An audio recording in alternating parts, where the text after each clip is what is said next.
It all started in the 1980s, with The Punisher being the second biggest flop of that era, a Marvel movie nobody talks about. Released in 1989 and starring action star Dolph Lundgren, The Punisher. this version of The Punisher skipped US theaters entirely and went straight to video. That's usually not a great sign. The film was missing two big things: a true connection to the comic and The Punisher's iconic skull logo. Instead, we got a gloomy, low-budget revenge flick with almost no personality. The action was forgettable, the story didn't stick, and even comic book fans had trouble caring. Critics weren't kind, and it quietly flopped. According to Rotten Tomatoes, it holds a dismal audience score, proving just how forgettable it was. It came and went with barely a ripple. A Marvel movie so bland that most people don't even know it exists. Howard the Duck, 1986. Marvel's oddest flop. Back in 1986, Marvel took a wild chance with Howard the Duck, produced by none other than George Lucas. Yes, that George Lucas of Star Wars fame. The movie was a strange sci-fi comedy about a talking alien duck who suddenly lands on Earth. Critics didn't like it, audiences were puzzled, and at the box office, it was a disaster. With a $37 million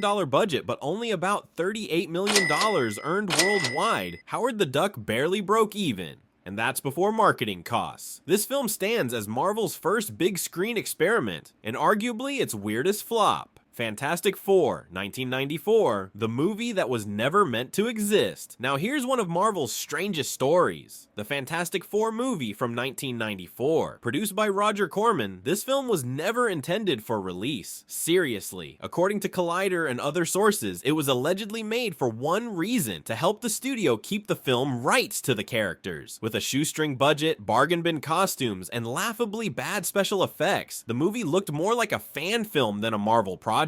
There was no promotion, no premiere, and no official release. It was quietly shelved, never shown in theaters, never sold in stores. The only reason anyone's even seen it is because bootleg copies started circulating, turning it into a piece of cult internet history. The 1994 Fantastic Four is less of a movie and more of a Marvel myth. A cinematic ghost story that somehow refuses to disappear. Captain America, 1990, the hero who never got to fly. Long before Chris Evans made the shield iconic, there was Captain America, 1990, and it was anything but heroic. This early attempt at bringing Steve Rogers to life was plagued from the start. With a tiny budget, awkward costumes, and clunky effects, the film looked and felt cheap. To make things worse, it was shelved for years and never even got a proper theatrical release in the US. According to Screen Rant, the film barely saw the light of day, quietly dumped on home video with almost no fanfare. It didn't just flop, it tripped before it even left the starting line. A forgotten chapter in Marvel's early film history, Captain America, 1990, proved that even legends can have a rough beginning. Thanks for watching. If you enjoyed this look at Hollywood's biggest misfires, give it a thumbs up and don't forget to subscribe for more flop breakdowns.